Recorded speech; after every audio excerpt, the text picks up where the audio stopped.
So in this video I'm going to show you how I sort of helped this foundation back in Bangalore called Industry Foundation. I'll take you through all the details about who this client is and how long was the project about in this process. So any questions or any sort of understanding that you may feel would be useful to help you understand your journey a little better about how to approach a UX problem, you can put it down in the comment section below, and I think I can address it when I get time. So let's go ahead.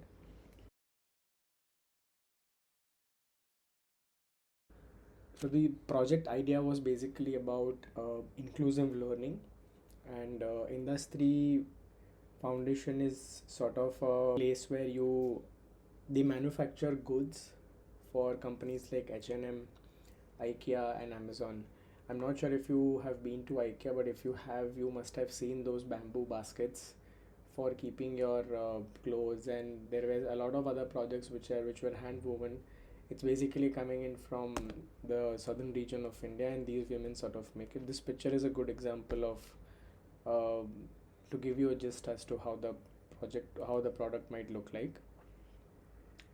So this is just an overview about the client, and they have been functioning since 2000, and they have over sort of 30,000 artisans working in all of their locations across southern India. They do have some factories back in Africa too, where they have some artisans working from Africa as well.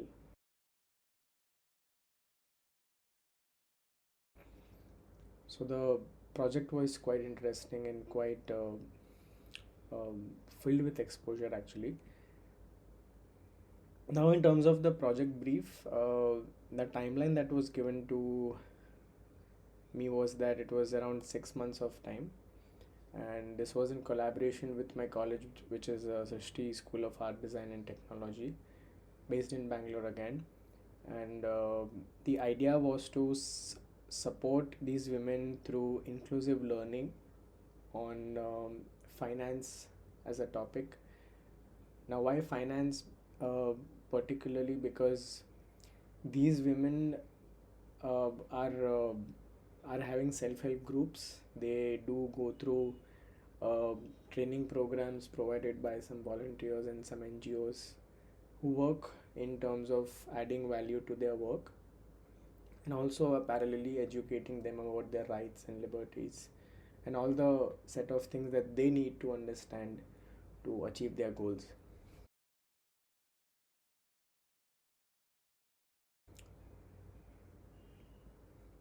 So one of the main objective for me for this research was to understand what are the kind of learning opportunities that are available to them as artisans, and understand how aware are they about their financial rights uh, from a citizen point of view. Because a lot of times I'll come back to this on the research process as I have placed it all out, but a lot of times I discovered that they're not really aware about what are the responsibilities and what are the kind of rights they own as citizens of India from a financial point of view. So that's one of the things that I wanted to understand: how aware are they in terms of the financial rights.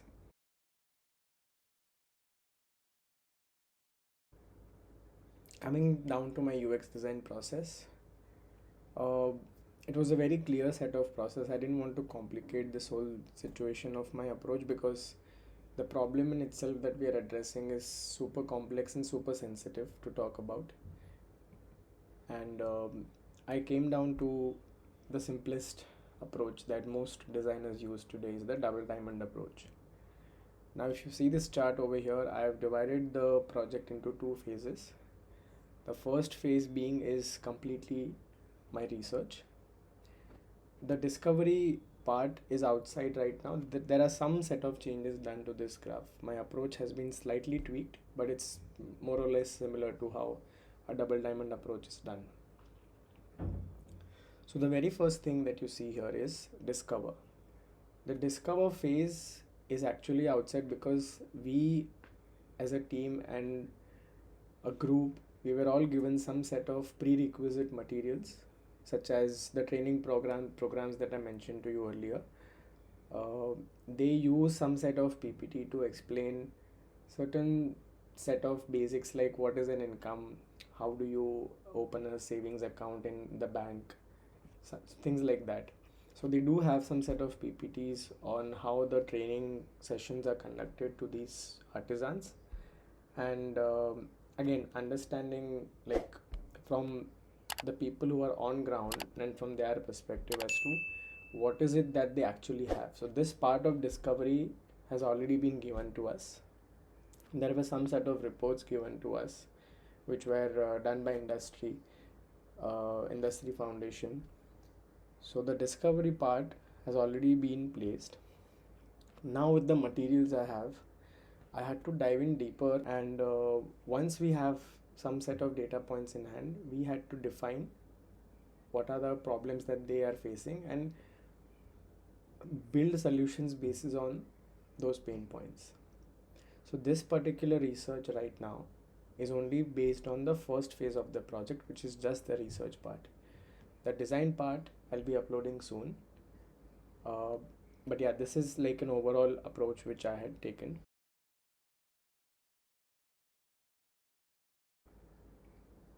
I conducted several set of interviews. My research mostly was around reading case studies, reading reports that they had provided earlier. I took some set of interviews of some artisans who were present on ground. Now note that this project was being conducted while COVID was at peak back in 2020, and there were so many problems and hurdles and challenges that we actually the whole world was facing. So the interviews were not in person, it was mostly online, and due to the language barrier, since the artisans mostly speak in Tamil, they don't really know how to speak in Hindi or English.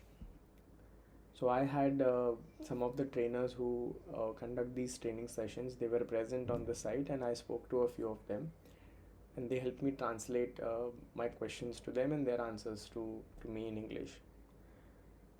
And I spoke to some set of experts and activists who are sort of working in the same space, probably with some other NGOs as well. So I spoke to a bunch of them and I got some really interesting insights as to how to approach while designing an audience like this. So overall, my research methodology was mainly conducting interviews, studying case studies and reports, and talking to experts in the field, and also getting some sort of feedback and insights from the peers who are also working on the same project. So the difference of research might be there. Like everybody won't have the same thing. Might be similar, but it won't be the same all the time.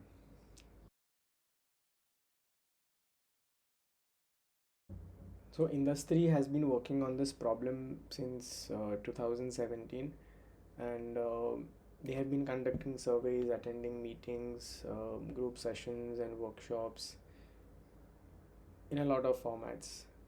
Now, the map that you see here is basically how industry has sort of tied up with some of these trusts across some of these villages in southern India, and this helped them in identifying what is the gap between these rural producers in Tamil Nadu, and what are the kind of financial literacy terms that they need to understand, or kind of things that they need to understand.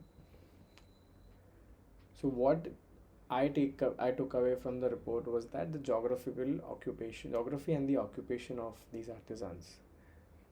So as you can see here, the occupation of these artisans majorly lies in apparel manufacturing and basket weaving.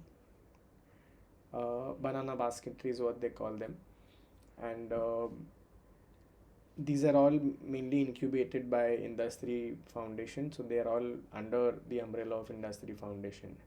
And majority age group of these women, close to 40%, is that they lie somewhere between the age of 31 to 40. So I think that's a really tricky number, again, in my opinion, to work with.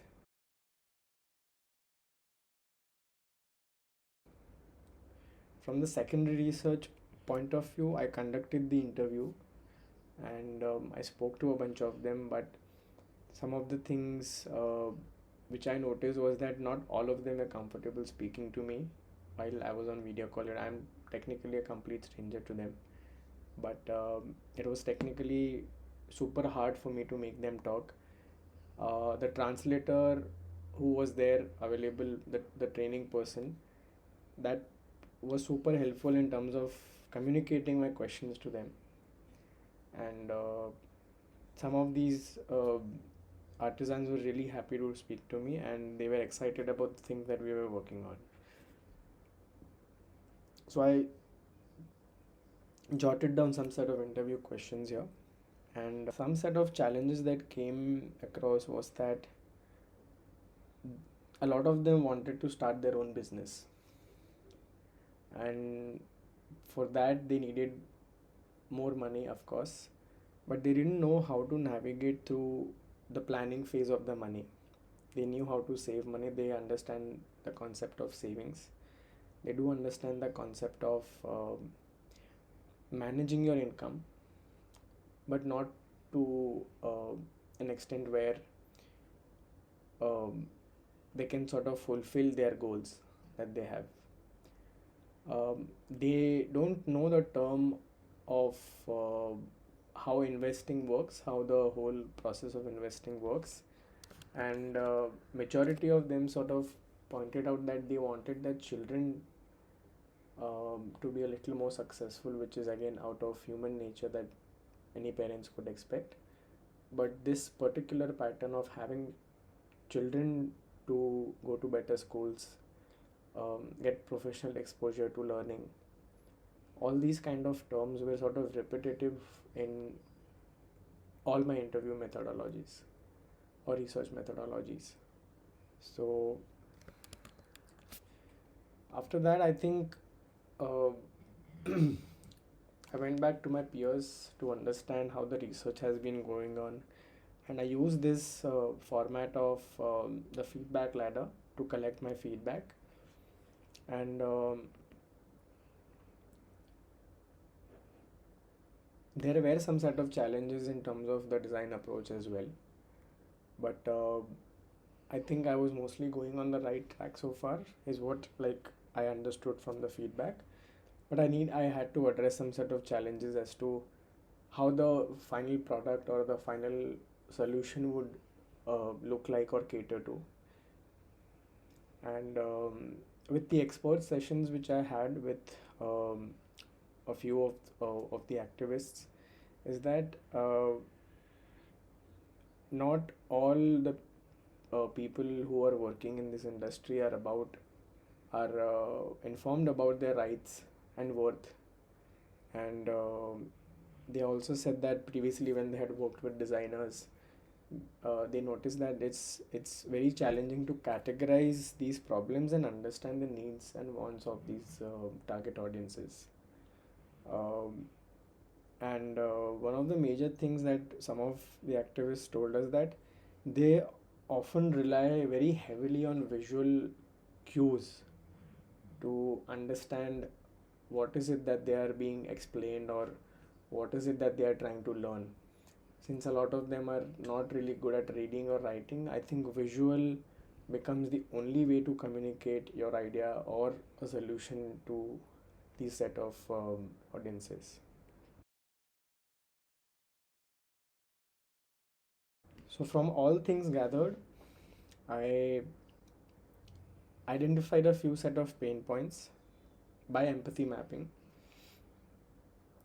and with the analysis done previously, I sort of narrowed it down to one thing that these women have access to financial learning.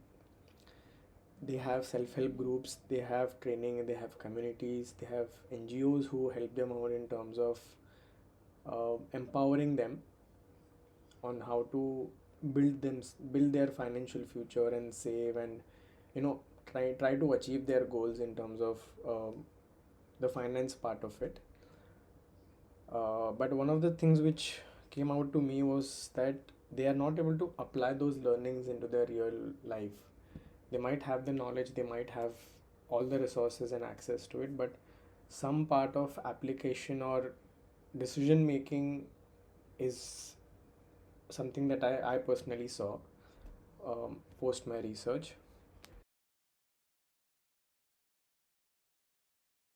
So, considering this particular idea, I understood that the output should aim to enable these rural women to make smarter choices. And the best option that came out to me after the brainstorming part is that we need to have like a simulated experience that could help them, give them an idea as to what a real world decision would look like and what are the kind of consequences that they might face, good or bad, post this particular choice. So with that in mind, I came down to two very distinct points, where point A being the problem which is unable to apply the contextual benefit of the learning around finance, and the solution being making a financial decision, smarter choice by taking a financial decision. And between these two, I came up with these. I've narrowed down to actually three outputs. One is the gamification aspect, where it could be in the format of a board game, where trainers can use it. Second could be a simulation based game through a mobile app, since they use the phone, since they are very heavy on social media and WhatsApp. Having a game which is digital in nature could also be a possibility to explore. And the third one could be a facilitator led interactive activities, which could be in a format of a workshop. Second point being a self study material in the local language. Again, in the format of booklets and pamphlets and peer learning groups. And I saw a potential where the self study part and the gamification part can also sort of overlap each other in some sense. So I think these sort of complement each other in terms of how the solution would work out. And the third one being the e-learning course in a video format, where a YouTube channel could be probably a good verified and a trusted source to start their learnings. Or storyboard based courses, as I mentioned earlier, that they rely pretty heavily on visual led communication. So anything that could explain visually to them rather than just a person talking to them, or anything that is super complex for them to understand. And I think social media platforms for micro learning like Instagram or anything else. So I think these three sort of came out to me. And just to give you a spoiler alert, I went ahead with the gamification aspect. And the phase 2 of this project could be this simulation based game through a mobile app, considering most of them have phones, and like there are some sense of things that I had to consider, that Industry Foundation wanted to scale up this project if everything works out throughout the country.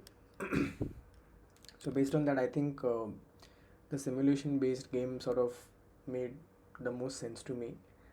And I think we'll test it out and we'll see how the usability of this part works, and most of it will be explained in the next part. So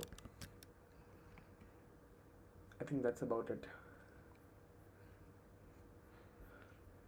So drop in any comments, any suggestions, or any ideas that you might have on this project, and I'll share the second part soon with you.